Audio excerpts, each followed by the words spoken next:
Salve peixeiros, com muita honra, sejam bem-vindos a mais um vídeo do canal SFC Raiz. Como sempre, agradeço de coração ao número crescente de inscritos na página, mas se estiver vendo pela primeira vez, desta força também, seja mais um membro para ajudar a desenvolver conteúdos deste espaço mais que 100% santista. Este é um vídeo diferente, falar, digamos, de considerações após a segunda vitória seguida do Santos, frente a mais um adversário que enfrentaremos também no Paulista, também na Série B dessa temporada sabática que enfrentaremos em 2024. E quem presenciou a partida, também seja dentro ou fora do alçapão, ou no seu conforto do pay-per-view, para se abrigar da torrencial chuva, pelo menos na região da Baixada Santista, teve uma grande impressão e tem certas doses de ânimos e esperança de que este ano, pelo menos, apesar de ser inédito, pelo menos pode ser promissor pelo que se viu, especialmente nessa última partida, em que o Santos impôs uma vitória convincente pelo placar de 3-1 frente à equipe campineira. Eu digo considerações porque geralmente eu faço análises pós-jogo, então desde já eu já faço aqui a respeito de uma partida que eu não vi. Então, aí você deve estar se perguntando, como é que você vai fazer comentários a respeito de uma partida que você não viu? Simples. Então, vou me basear, lógico, daqueles que testemunharam, que estiver vendo o vídeo, por ser alguns pontos além desta partida, e você que estiver assistindo pode corroborar ou criticar ou discordar se procede ou não da minha análise. Então, até como uma forma de interagir também, né? Dar o meu pitaco aqui, você também dá o pitaco a respeito desta análise, pode ser nas impressões do que foi esse jogo ou não. Então, desde já vou começar aqui a falar, por exemplo, da minha experiência pessoal, do porquê que eu não vi a partida, assim como talvez muitos que poderiam estar na Vila Belmiro, além dos heróicos e valentes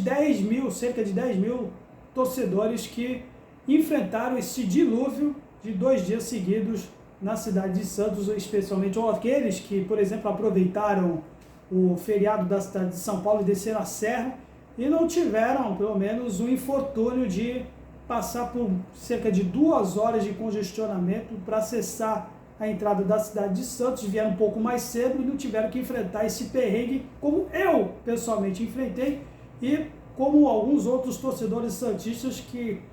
acabei flagrando ou testemunhando também, tiveram que assim fazer como eu, cancelar o pedido, visto que não daria tempo para assistir o jogo. Mas eu, por exemplo, só consegui chegar em casa às 8 horas e 30 minutos da noite, ou seja, quando já estava quase no segundo tempo, na etapa complementar da partida. Então não tinha a menor condições de assistir essa partida, que estava tudo preparado para ser o meu primeiro vlog do ano. Infelizmente, a natureza não quis, fiquei horas e horas nos ônibus, muitos torcedores também do Santos que estavam no mesmo ônibus que eu, mesmo chegando atrasado, talvez arriscar aí, assistir um pouquinho mais aí aos flashes da partida, os momentos que foi este grande jogo para nós. Em suma, vai ficar para a próxima, né? Até minha estreia de vlog para esse ano de 2024 foi adiada em função disso, e que pelo menos, né, quando finalmente eu estava conseguindo, pelo menos o milagre de ter concedido o ingresso para mim, o sócio rei, que mais uma vez eu vou falar aqui, é o primeiro tópico que eu vou falar a respeito do programa Sócio Rei, pelo menos da disponibilidade dos ingressos online, certas dificuldades aí técnicas no programa, no site, na hora de adquirir o ingresso online, assim como aconteceu no ano passado, meu último vlog do ano contra o Fluminense, eu tive que pedir o auxílio do gerente do banco para conseguir, mais uma vez. Assim como aconteceu no passado, aconteceu de novo. Isso porque, olha, é algo que eu vou ter que pedir esclarecimentos da operadora do nosso programa de sócios. Porque quando você, pelo menos, acessa no que diz respeito, tentar adquirir ingresso pelo computador, dependendo do navegador, nem sempre vai aparecer o QR Code.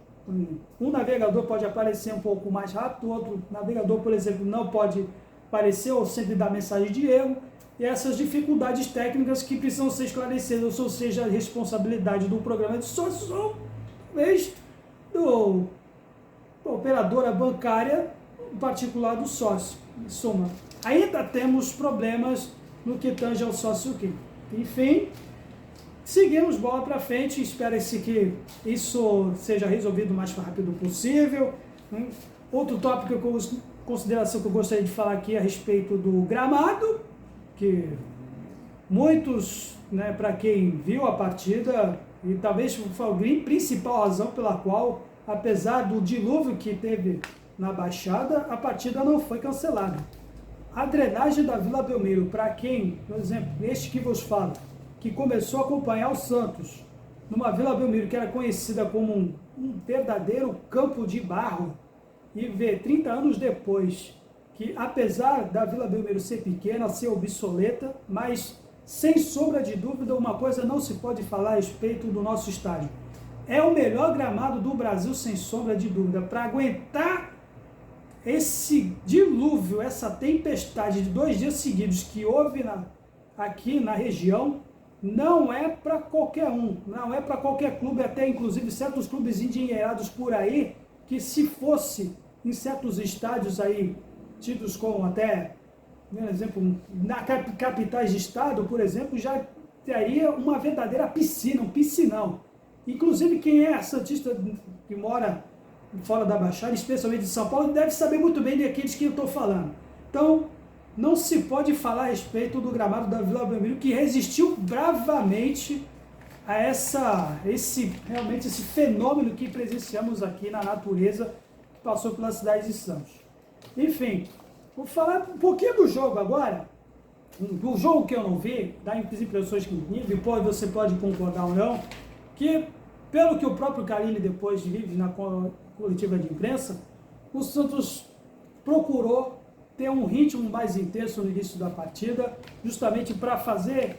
vamos dizer, se impor o resultado, para impor e recuperar aquela estipe de que jogo em casa tem que ser 3 pontos, jogo em casa tem que ser vitória a qualquer custo, e o Santos impôs um ritmo muito intenso no primeiro tempo, e aproveitando que, por exemplo, a Ponte Preta, embora muitos digam que depois dessa partida foi um adversário fraco, embora eu não possa concordar muito com relação a isso, porque a Ponte Preta, por exemplo, assim como fez a sua estreia diante do Mirassol, também impôs um ritmo, também jogando em casa lá no Moisés Lucarelli,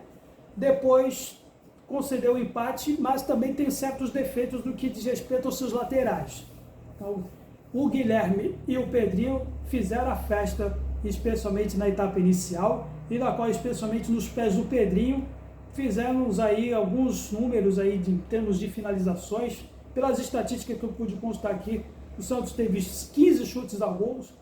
15 finalizações, sendo 6 ao gol, contra 14 da Ponte Preta e apenas 1, pelo menos, ao gol, pelo que está aqui, pelo menos nas estatísticas. Como eu disse aqui, eu não vi o jogo, estou me baseando aqui pelo que está que foi, apresentado depois da partida. Mas, pelo que se viu, quem presenciou, viu um Santos muito intenso no primeiro tempo, para fazer o resultado, para abrir o marcador logo de cara, por exemplo, nos jogadas de linha de fundo que o Santos não tinha no ano passado, nos cruzamentos do Pedrinho, que fez, aí deu para ver nos melhores momentos que até um lance engraçado, porque o lateral da Ponte Preta tentou acompanhar o Pedrinho e quase tropeçou nos próprios pés. Deu realmente um momento de comédia nesse lance. E num cruzamento que culminou, por exemplo, na finalização do Juliano, em abertura do marcador 1-0 do Santos, e no outro lance vindo do lado direito também, na conclusão do Júlio Furque, 2-0 do Santos. E no segundo tempo tivemos talvez uma queda de ritmo, depois que a equipe tentou, de início, administrar, pelo menos um placar na mão, não ficar com a intensidade que teve, desnecessária, e ainda sobrou para o Juliano fazer um gol de cabeça, um gol de escanteio, e onde, por sinal, foi o lance do pênalti concedido pelo Gil, na qual o seu Elvis, que talvez aí deu para ver, o único momento aqui deu para ver, quando retornando de casa, o lance do segundo tempo, o gol de pênalti do Elvis, que pela forma física dele deve estar competindo com o nosso lateral esquerdo, Jorge, e muito se fala, não voltou muito bem em relação à forma física, e razão pela qual, por exemplo, o Carille optou pelo Kevson para substituiu o Felipe Jonathan na etapa complementar. Parece que o Jorge também não voltou muito em forma, não. E o seu Elvis parece estar fazendo concorrência com ele para ver quem a barriguinha um pouquinho mais avantajada, o autor do gol de honra da Ponte Preta. Mas, individualmente falando, até é impossível de se falar, porém, dá para se dizer que muitos se falaram, por exemplo, dos nossos laterais que apoiaram mais do que na partida de estreia diante do Botafogo, especialmente o Adelan, porque o cruzamento do gol do Júlio Furque se deu no lançamento dele. O Felipe Jonathan, até ainda controvertido Felipe Jonathan, por algumas declarações que ele andou fazendo insinuações a respeito da passagem dele pelo Santos, querendo fazer uma nuvem de fumaça para possível transferência, alguma negociação talvez nessa temporada. Mesmo o Felipe Jonathan teve um certo momento em que quando ele avançou, teve a oportunidade também de finalizar. Também foi um dos apoiadores do flanco esquerdo, junto para auxiliar o Guilherme naquele lado. Bom, individualmente a equipe talvez tenha tido uma grande evolução, especialmente, né, nos ponteiros, o Pedrinho e o Guilherme, que, como eu já tinha falado aqui na estreia, Guilherme pode não ser um cara tão habilidoso como foi o Soteldo, mas ele é um preenchedor de espaços. Pode talvez não ser um Thomas Miller na Copa de 2014, mas é um que gosta, é um cara por equipe de distribuição de passes, e essa proposta que o Khalid quer fazer de montar uma equipe coesa e não depender única e exclusivamente de habilidades individuais, é isso que fazer ser realmente uma equipe de fato de direito, que pode ser um fator agregador nesse time do Santos. Então, essa homogeneidade, que acho que talvez está surpreendendo até o próprio Carille, e não sou eu que digo, até pelo que vi na própria coletiva de imprensa dele, ele próprio talvez não esperava um Santos tão dinâmico como tem se mostrado nesses dois jogos, especialmente agora nesse último jogo, que a equipe demonstrou talvez um entrosamento inesperado, que talvez ele previa algumas partidas depois, uma pré-temporada que ele está julgando não ser a ideal. Aliás, difícil de encontrar um treinador que vai dizer que a pré-temporada foi ideal para, por exemplo, impor suas propostas de jogo para montar o elenco. Enfim, isso aí é lugar comum em qualquer treinador, seja o brasileiro ou o estrangeiro. Eu acho que o cara não está falando nenhuma novidade a respeito disso. Mas o que importa é que o torcedor santista saiu com uma dose de felicidade, até acompanhando algumas páginas aí de colegas que acompanham o Santos também, de outros canais, até dizendo até que pediu uma equipe e montaram uma seleção. Eu não diria tanto. Eu acho que o grande indicador, realmente, se realmente a equipe é uma seleção ou não, vai ser esse próximo jogo diante do Palmeiras. Então, por exemplo, o meio do campo, que muito se falou muito bem do João Schmidt, embora não tenha acontecido muito, mas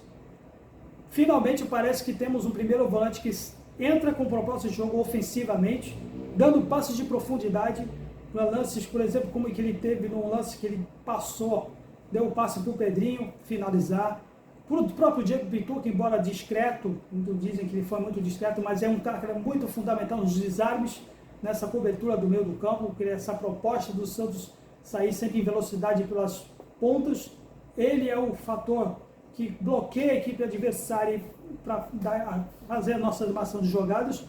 O grande nome da partida, talvez o grande nome do jogo, individualmente falando, que é o Juliano, essa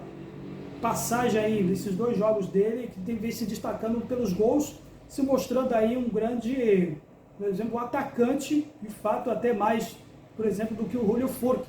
Eu acho que ambos estão desempenhando aí uma função de movimentação, de ataque, que vem sendo muito interessante. Não o próprio Júlio Furque não sendo um cara tão fixo como era, por exemplo, o Marcos Leonardo. Ele está ajudando muito, por exemplo, buscando a bola, coisa que talvez os outros antecessores deles não faziam. O Furque é um cara que se está demonstrando mais movimentação e conciliando isso com o Juliano, que teoricamente teria que ser nosso camisa 10, o clássico armador de jogadas, vem sendo um finalizador. Isso é ótimo, porque demonstra que a equipe tem está começando a desenvolver alternativas. E é muito interessante aí, me baseando pelos melhores momentos, a movimentação dos ponteiros, com tanto o Pedrinho quanto o Juliano. O Pedrinho, por exemplo,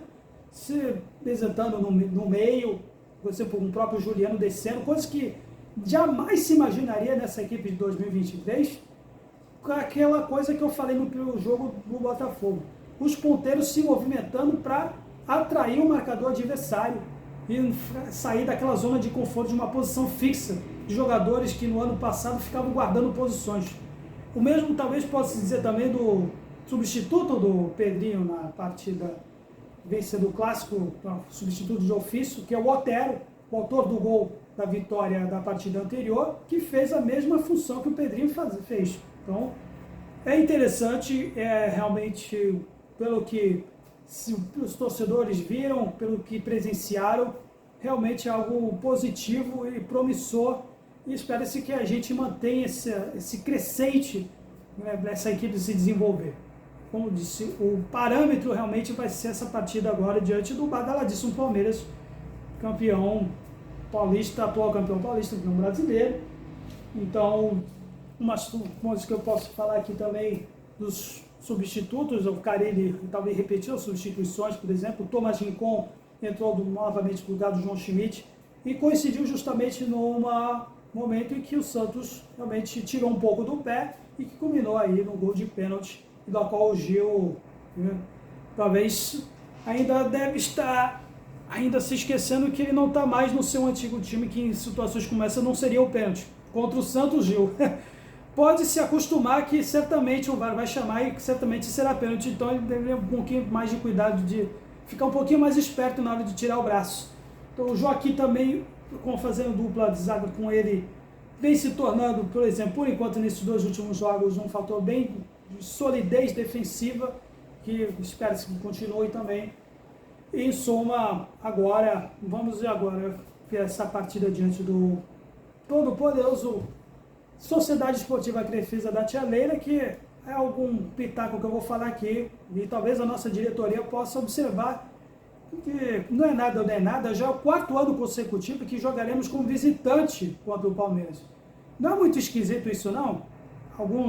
Talvez algum colega aí, conselheiro ou da diretoria, pode talvez observar isso. Que desde a última partida que jogamos como mandante contra o Palmeiras foi em 2020. Essa tabela, esse cronograma do Paulista, realmente é algo tanto para se questionar para a nossa diretoria. Enfim, é isso que tenho para falar, espero que tenham gostado. E aí, deixe sugestões e críticas na seção de comentários. Até a próxima. Santos sempre Santos. Valeu!